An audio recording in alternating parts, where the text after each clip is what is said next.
Hello, my name is Kevin and welcome to the Love Decanters channel.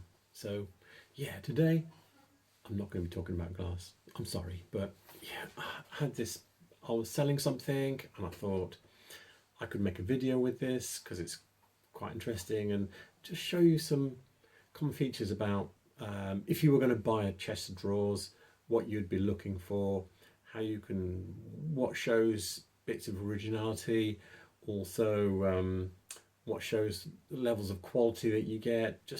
So I was selling something called a secretaire linen press, which is a really uncommon piece of furniture.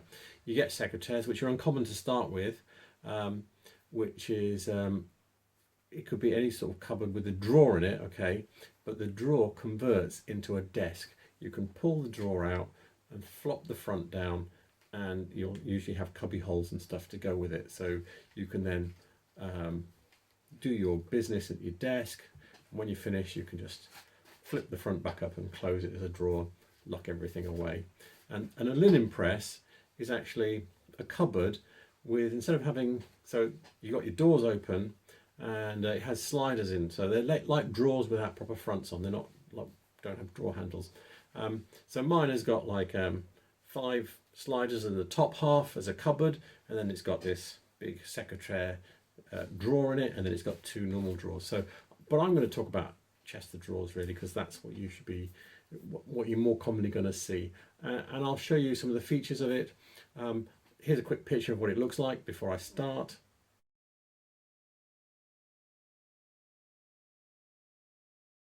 There we go. Anyway, and I will show you some book references just to show you how I've dated it, because it is a really unusual thing. It's a very specific time slot that it fits into, which is right at the beginning of the Victorian era, end of sort of like William IV, beginning of Victorian. So yeah, it kind of looks a bit Georgian-y, but there's things about it that's not quite right. So yeah, I'll show you the book references first, and and then I'll show you what I was doing. Look, because I just filmed before it disappeared off with the courier to go to its new home. So I just walked around and filmed what thought I could show you. So anyway, let's get on. I'll show you some references to show you the kind of thing it is, and yeah, we'll then I'll show you what I filmed. So the first reference I'm showing you here is British Antique. Yeah, British Antique Furniture, Price Guide and Reasons for Value by John Andrews. Okay, and yeah, ignore these prices because this is when this kind of furniture was very popular and expensive. And the thing I'm showing you on here is the feet. So as I said, it's a very rare piece of furniture, and you won't find it, but I'm just trying to show you the features because they were for a very short period of time. So you've got here these like little little fat turned legs. It's got those. Prior to those, things tend to have what's known as bracket feet, and then afterwards, later on, they tend to go more towards just having an apron like this. Yeah, this becomes a more common way of doing it. So this was going on, but the sort of like these heavy duty bun feet were from that period really, especially in combination with the rest of what you're going to see. So the book I'm now showing you is Victorian Edwardian Furniture, Price Guide of Reasons for Values, etc. Again by John Andrews. These are very good books, by the way. And yeah, so what he's got here is a little catalogue page from 1839. There you see. And yeah, so you see it's got these little bun feet like this. And the interior looks like this. Mine has got more little cubbies there. Still got the same 3 drawers each side and a slot underneath. So mine's wider than this, but it shows you. But this is a bureau. A bureau is one where the front flops down. So you've got this slope here. You pull it down, and the slope becomes your desk when it goes flat. This is a secretaire where it's a drawer, and you pull it out, and you can see it's got 3 drawers each side, cubby holes in the middle. Not quite the same. This one's a closer fit to what you're going to see from me. So this is the secretaire bookcase I've sold. Yeah, it's monumental, as you can see. There's my cat moaning. Yeah. Yep. And it's a secretaire, well, not bookcase, I said secretaire bookcase, it's actually a linen press. If you look in here, see it's got all of these sliders. And the thing you're looking for with these is, yeah, do they all slide? Do they all slide? So yeah, if you're gonna, you want to see them sliding nicely, like this. Okay, so anyway, that's that. Check the insides of the, this shows you the doors are solid mahogany. It's not just a, so I think this might be a checking. Yeah, this is a flamiform. What's the word I'm looking for? Yep, I remember now. The word is veneer, and but it's still got nice mahogany interior. So it's you can see even the bits there of mahogany. If you look into the back of the sliders, you see there's not a hole there. This is pine that's just been coloured, but the sides are still mahogany. And you can see the nice dovetails on the edges. So you can see it's a quality thing. Yeah, there's a bit of pine, but not a lot. I think the backboards are pine. If you can look in the back. But they don't look like the interior, or the back of the interior looks period with the rest of it, so that's good. And what we have here, this is the secretaire part, and yeah, I'm going to need 2 hands to lift the thing down, so give me a minute. So this is the desk part of the secretaire. You can see how it comes out. Look how nice the engineering on it is. Yeah, there's the odd little hole in the thing, but it's not too bad. It looks all nice. You got a bit of, that's wax, a bit more wax there, and a bit of ink. You can see how it goes onto the thing. This tells you this beige has been down a long time, because obviously candles and bottles of ink are kind of out of use now. And then you can see each of the little drawers are all, they're mahogany too, they're solid mahogany, with dovetails front and back, nicely done. So that's really nice. I was just showing you those beautiful hand-cut dovetails there. These are machine-made dovetails, okay? You can see machines actually doing the same thing on each side, so they're completely symmetrical to each other. They slot together because of that. And yeah, so this is probably from the 1890s. Yes, aesthetic movement. Look at that lovely handle there. That's all original as well for this. It's quite rare because it's made out of ash, and it's solid ash sides as well. But anyway, that I digress. So this makes this post 1880s. The process for making these machine-made dovetails didn't exist until then. So if you see something with this kind of dovetail, it's post 1880s, or it could be 1880s if it was very early in the process. But yeah, so that's what I was talking about. Just to show you that rule doesn't work the other way though. This is an Edwardian chest of drawers, and it has, so this is after the 1880s, so people were still making hand-cut dovetails after the 1880s. I suspect after World War one it finished. You can see it's like it's a Sheraton revival. This is a very quality piece of work. This is made by James Shawbread and company by on Tottenham Court Road. So so hand cut ones were still being made after the 1880s, but if it's machine cut, then it's definitely not earlier. Yeah, these are for putting all your little letters in. That's for putting your papers in, and that's knickknacks. And you can see I needed two hands because there's like a button here that you press that releases the sides from this catch. Yep. So, but yeah, this all looks good. You can see nothing looks too bad here. So, apart from bits of small holes, bits of wax and oil, you can see it slides up nicely. And you can kind of push it with one hand. If I can get it in the middle, there we go. And you can see how nicely the drawer works.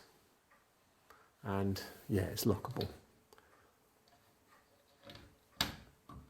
You can see the lock going in there. So these are the drawers. Yeah, there's stuff in there. Yeah, we'll get that out because this is sold. You see the backboard there is pine.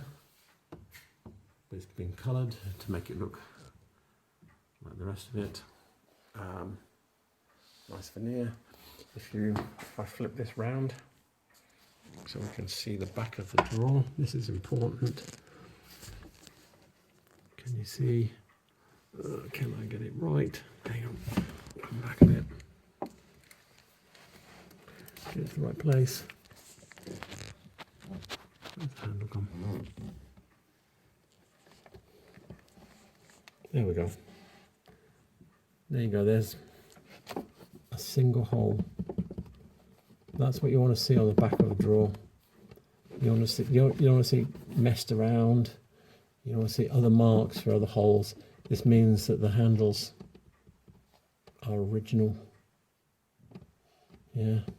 If this was earlier, it might have had metal handles originally, and you see two holes like that on each side, and they would have filled them in on the front and artfully concealed that they'd filled them in, but they haven't done that with this one. So these are the original handles. Let me put this off.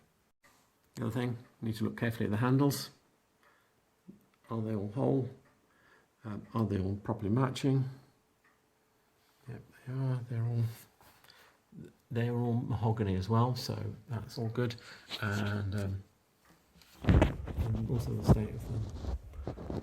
So this is a flamiform veneer probably on here, even though the structure's mahogany. And does that look okay? It does. There's the odd little mark. I think there's a few drops of ink there. There's a mark there, can you see? Yeah, where things have happened historically. As I've said, I think this is from the 1840s, 50s, something like that. You can tell because it's got these turned handles. Yeah, and when I was editing it, it was at this point that I realised that I missed something that I could have told you. So if you scroll back again, where the handles are fixed to the drawer, there's like a dark ring that fades into the drawer. So when people are polishing it and cleaning it, they can't get into that little corner where the handle hits the drawer, just like that, and you end up with a little darkness bit where sort of like there's a build-up of polish and dirt over the years. So you just see, so it looks like a shadow just at the edge where the handle is fixed to the drawer, and that shows that the handle's been there forever. If the colour of the went cleanly under the handle, it means that the handle's been off and someone's cleaned underneath it and put it back on again. Yeah, that didn't happen. So you've got that black line right in the edge where the handle sits on the drawer.